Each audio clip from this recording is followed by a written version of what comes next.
100 വനിതകളുടെ നേതൃത്വത്തിലുള്ള ബാൻഡ് പ്രകടനത്തിന് തുടക്കമാകും. പിന്നാലെ രാഷ്ട്രപതി സേനകളുടെ ഔദ്യോഗിക സല്യൂട്ടുകൾ സ്വീകരിക്കും.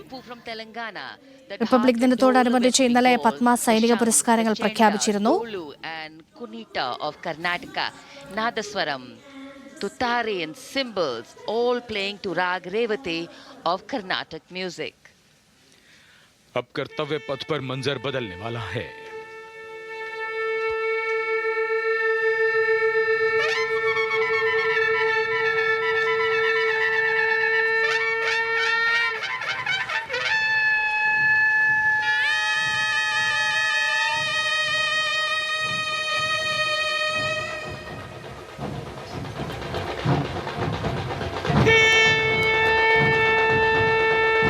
ഇതും ഒരു അപൂർവ കാഴ്ചയാണ്. പരമ്പരാഗത സൈനിക ബാൻഡുകൾക്ക് പകരം ഇന്ത്യൻ സംഗീതോപകരണങ്ങൾ വായിക്കുന്ന 100ഓളം വനിതകൾ പരേഡിന്റെ ഭാഗമാവുകയാണ്. ആ ദൃശ്യങ്ങളാണ് കർത്തവ്യപഥിൽ കാണുന്നത്.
കർത്തവ്യപഥിയിലൂടെ ഇന്ത്യൻ പാരമ്പര്യം വിളിച്ചോതി സംഗീത ഉപകരണങ്ങളുമായി 112 സ്ത്രീകൾ നടന്നു പോവുകയാണ്. ഒരു സംഗീതയാത്ര സംഗീതോപകരണങ്ങളുമായി കർത്തവ്യപഥിയിലൂടെ നീങ്ങുകയാണ്. പരമ്പരാഗത വേഷവിധാനങ്ങളുമായി പരമ്പരാഗത ഇന്ത്യൻ സംഗീതോപകരണങ്ങളുമായി കർണാടകയിൽ നിന്നുള്ള സംഘമാണ് ഇപ്പോൾ കർത്തവ്യപഥിയിലൂടെ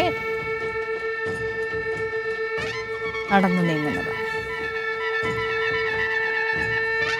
ഇന്ത്യൻ രാഷ്ട്രപതി ദ്രൗപദി മുർമു, പ്രധാനമന്ത്രി നരേന്ദ്രമോദി, പ്രതിരോധ മന്ത്രി Rajnath Singh, French president Emmanuel Macron എന്നിവരെല്ലാം ഗാലറിയിൽ VIP ഗാലറിയിൽ ഇത് വീക്ഷിച്ചുകൊണ്ടിരിക്കുന്നു.